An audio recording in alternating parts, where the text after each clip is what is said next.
Hello, and welcome back to our series exploring the incredible insights from Atomic Habits by James Clear. If you're just tuning in, don't forget to check out our previous episodes where we've delved into the art of building and breaking habits. Today, we're turning the pages to Chapter 6. Here, we'll uncover a surprising truth. Sometimes, it's not about how much we want to change, but about how our environment shapes our choices. Let's dive into a fascinating exploration of how our surroundings impact our daily habits, often in ways we barely notice. Our journey begins with an intriguing experiment conducted in a hospital cafeteria. The study, spearheaded by Dr. Anne Thorndike, aimed to understand how changing the environment could impact eating habits. By rearranging the placement of foods, with healthier options being more prominently displayed, the study observed a remarkable shift in people's choices. This experiment highlights a crucial aspect of habit formation. Our environment can be a silent architect of our behavior. It subtly, yet powerfully, nudges us towards certain actions, often bypassing our conscious decision-making.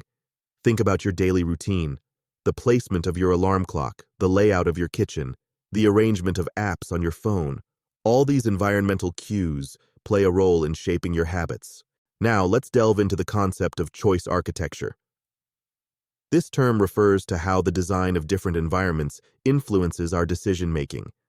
Just like in the hospital cafeteria, supermarkets use this strategy extensively. They place items strategically to encourage purchases.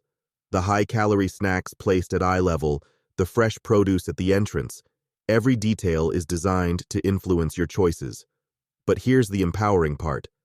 Once we understand this concept, we can become architects of our own environments.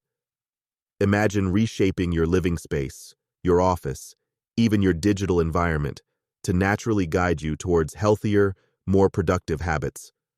It's about creating a space that aligns with your goals, making the good habits the easiest to follow.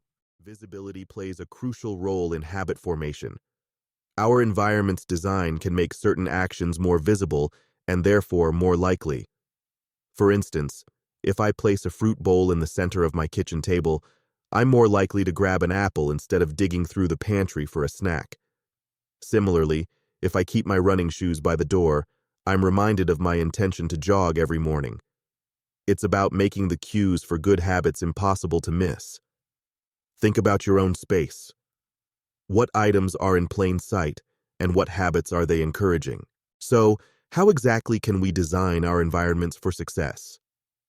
It's about intentionally setting up our physical and digital spaces to make positive habits easier and negative habits harder.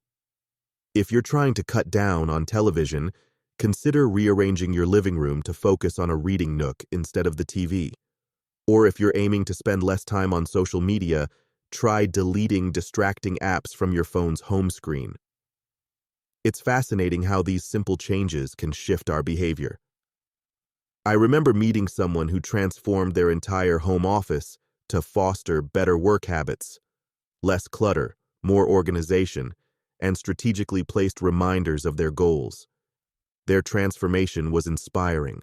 Our behavior is also deeply influenced by contextual cues, the different settings in which we find ourselves. These cues can trigger specific habits that are associated with particular places or times. For instance, your routine at the office might be vastly different from your routine at home. This is why creating a dedicated workspace at home can help in establishing a productive routine, even if it's just a small corner in your living room. By understanding the power of these contextual cues, we can start to create environments that support the habits we want to cultivate. Adapting to new environments can be a golden opportunity for forming new habits. When we step into a new setting, we're free from the old cues that tied us to past behaviors. This was evident in the story of a friend who moved to a new city. In her previous home, jogging was never part of her routine. But in the new city, with new parks and jogging trails, she found herself lacing up her running shoes every morning. The change in her environment offered a clean slate to build a new, healthier habit. Stability and predictability in our environment can be a strong foundation for forming stable and predictable habits. When each item in our space has a designated place and purpose, it becomes easier to maintain order and routine. This doesn't mean that our environments have to be rigid or monotonous. It's about creating a space that supports our goals and values, whether that's simplicity, productivity, health, or relaxation. By consciously designing our environments, we can create spaces that not only reflect who we are, but also who we want to become. And that brings us to the end of Chapter 6. It's clear that our environments hold more power over our habits than we might have thought. By becoming conscious of this influence, we can take control of our surroundings and, in turn, our habits. So take a moment to look around. What does your space encourage? What changes can you make today to support the life you want to live? If you've enjoyed this deep dive into the power of the environment in shaping habits, don't forget to subscribe to our channel for more insights from Atomic Habits. Let's continue to grow together, creating spaces and habits that elevate our lives. See you in the next chapter.